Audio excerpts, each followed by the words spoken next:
Hello दोस्तों, स्वागत है आपका इस अपने यूट्यूब चैनल स्टडी डिफाइनर में। तो दोस्तों, इस वीडियो में हम लोग एक नई वैकेंसी के बारे में बात करेंगे जो कि राजस्थान हाई कोर्ट के द्वारा जारी किया गया है। ठीक है, और इसमें जो वैकेंसी दोस्तों सिस्टम असिस्टेंट वैकेंसी 2023 है, यानी सिस्टम असिस्टेंट का वैकेंसी है। ठीक है, जो कि क्या है कि राजस्थान हाई कोर्ट द्वारा निकाला गया है। ठीक है, तो चलिए इसी के बारे में हम लोग सारा कुछ डिटेल में जानेंगे कि और इसका ओवरव्यू क्या है, इसका सिलेक्शन प्रोसेस क्या है, एज लिमिट क्या है। इस तरह से इसके जितने सारे मेन पॉइंट हैं उन सारे पॉइंट को हम लोग देखेंगे। और यदि आप इसके लिए एलिजिबल होंगे तो आप इस फॉर्म को फिलअप करेंगे। ठीक है, और इससे पहले एक बात और है कि ये जो है दोस्तों राजस्थान हाई कोर्ट के द्वारा निकाला गया। ठीक है, लेकिन ये ऐसा नहीं है कि केवल राजस्थान के लोग ही भरेंगे। इसमें जो है भारत, ठीक है, यानी कि इसमें भारत के आप किसी भी स्टेट से तो आप भी फॉर्म को फिलअप कर सकते हैं। ठीक है, ऐसा कुछ भी नहीं है कि केवल राजस्थान के लोग ही फिलअप करेंगे।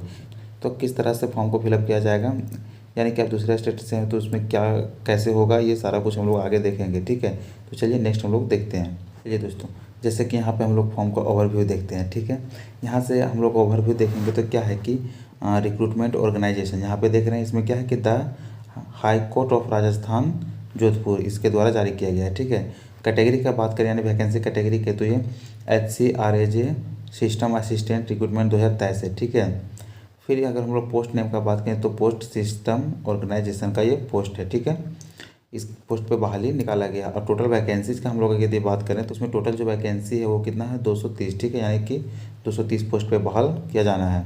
और अप्लाई मोड होगा दोस्तों ऑनलाइन, यानी कि फॉर्म आपका जो फिलअप होगा वो ऑनलाइन फॉर्म फिलअप किया जाएगा। ठीक है, फिर नेक्स्ट हम लोग यहाँ पे बात करते हैं क्वालिफिकेशन के बारे में, कि यानी आपका क्वालिफिकेशन क्या होना चाहिए। ठीक है, इसके लिए आपका जो मांगा है बी होना चाहिए या फिर बीटेक या फिर BSc degree in computer science और इक्विवेलेंट डिग्री और bachelor degree in any subject with PGDCA और A लेवल एग्ज़ाम और या फिर diploma in computer science and engineering. यदि ये सब आपके पास डिग्री है तो आप इस फॉर्म को फिलअप कर सकते हैं। ठीक है, देखिए फिर हम बता रहे हैं इसमें सारे डिग्री आपके पास नहीं होना चाहिए। ठीक है, और का मतलब है या तो फिर कुछ डिग्रियाँ हैं जो आपको होना चाहिए।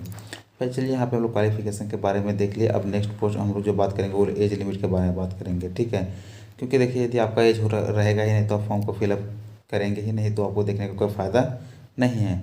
इसलिए हम लोग जो है एज लिमिट के बारे में बात करते हैं। ठीक है, आपका एज जो है वो 1/1/2025 को काउंट किया जाएगा। ठीक है, तो इसमें आपका जो है मिनिमम एज कितना होना चाहिए, तो 18 ईयर्स यानी 18 साल होना चाहिए।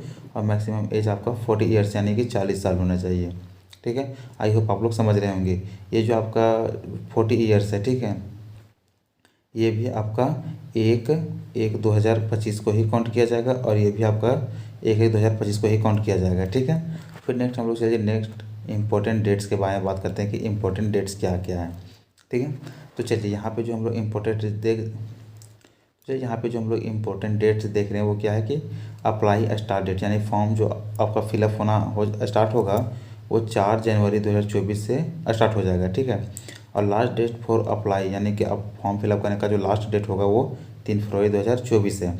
उसी तरह से यदि पे एग्ज़ाम फी लास्ट डेट, यानी कि आप जो इसके लिए एग्ज़ाम फ़ी पे करेंगे उसका जो लास्ट डेट है वो कितना है, तो 4 फरवरी 2024। ठीक है, यानी कि लास्ट डेट से एक दिन और आपको फ़ी पेमेंट का जो है डेट दिया गया है। और एग्ज़ाम का डेट है वो जो है दोस्तों नोटिफाई लेटर, यानी कि अभी एग्ज़ाम डेट का नोटिस नहीं आया है, तो जब आएगा तो आपको जानकारी दे दिया जाएगा। ठीक है, फिर चलिए नेक्स्ट आगे हम लोग देखते हैं अप्लाई फ़ी, यानी आप इसके लिए यदि फॉर्म फिलअप करेंगे तो आप लोग से कुछ फ़ी लिया जाएगा। तो यहाँ पे हम लोग अप्लाई फ़ी के बारे में बात करते हैं। तो देखिए जनरल या फिर अदर स्टेट यहाँ पे साफ साफ लिखा हुआ है। ठीक है, जनरल या अदर स्टेट के लिए कितना है, तो यहाँ पे 750 रुपया है। ठीक है, यदि आप जनरल कैटेगरी से आते हैं या तो फिर अदर स्टेट से आते हैं तो इसके लिए आपको 750 का पेमेंट करना होगा। और फिर इसी तरह से OBC और EWS के लिए कितना है, तो 600 रुपया है। और SC ST या फिर PWD इन सब के लिए कितना है, 450 रुपया। और पेमेंट मोड आपका जो फ़ी पेमेंट होगा वो, यानी आप जो फ़ी को पेड करेंगे वो ऑनलाइन मोड में ही होगा। ठीक है, ऑफलाइन मोड में फ़ी पेमेंट नहीं होगा। ठीक है, तो यहाँ तक हम लोग देख रहे हैं कि फ़ी में जो है वो काफ़ी डिफरेंसेस हैं, यानी कि जनरल हैं और अदर या फिर अदर स्टेट्स हैं तो उसके लिए 750 रुपया है। और OBC या फिर EWS के लिए 600 रुपया है। और SC ST या फिर PWD यानी कि दिव्यांग लोगों विकलांग लोगों के लिए है, उसका कितना है, तो 450 रुपया है। ठीक है, फिर नेक्स्ट पॉइंट पे अगर हम लोग बात करते हैं, चलिए देखते हैं सिलेक्शन प्रोसेस, यानी कि आप इसके लिए एलिजिबल हैं तो आप फॉर्म को फिलअप करेंगे ही। तो इसमें देखेंगे कि इसमें क्या क्या प्रोसेस रहने वाला है, ठीक है। तो इसी पॉइंट पे हम लोग सिलेक्शन प्रोसेस पे बात करेंगे। यानी कि सिलेक्शन प्रोसेस का फर्स्ट पॉइंट जो है रिटन एग्जामिनेशन 100 मार्क्स का, यानी कि 100 मार्क्स का आपका जो है रिटन एग्जाम होगा। फिर आ जाता है आपका computer proficiency and typing test, ठीक है, ये आपका 80 मार्क्स का है। और उसके बाद आपका इंटरव्यू भी होगा, इंटरव्यू जो कि ये यहाँ पे देख सकते हैं 20 मार्क्स का है, ठीक है। उसके बाद फिर आपका डॉक्यूमेंट वेरिफिकेशन और लास्ट में मेडिकल एग्जामिनेशन होगा, ठीक है। और इसके बाद में आपका जो है वो मेरिट लिस्ट आएगा, ठीक है। यानी कि टोटल कितना है, तो यहाँ पे 5 पॉइंट है, ठीक है। यानी कि 5 प्रोसेस से आपको गुजरना पड़ेगा। पहले में आपका रिटन एग्जामिनेशन जो कि आपका 100 मार्क्स का होगा। फिर आपका जो है कंप्यूटर टाइपिंग टेस्ट ये कितना होगा 80 मार्क्स का। और फिर इंटरव्यू आपका 20 मार्क्स का, ठीक है। और इस तरह से आपका जो है वो टोटल कितना हो जाएगा 200 मार्क्स का, ठीक है।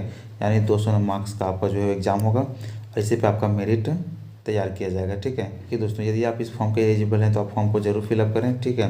तो चलिए, मैंने बहुत कम समय में आप लोगों को ज़्यादा जानकारी देने का कोशिश किया। यदि इसमें भी आप लोगों को कुछ डाउट रह जाता है तो आप हमें कमेंट करें। और यदि वीडियो पसंद आए तो वीडियो को अपने दोस्तों में शेयर करें और चैनल को सब्सक्राइब कर बेल आइकन प्रेस कर लें, ताकि इसी तरह के लेटेस्ट वीडियो का नोटिफिकेशन आप लोगों तक पहुँच सके।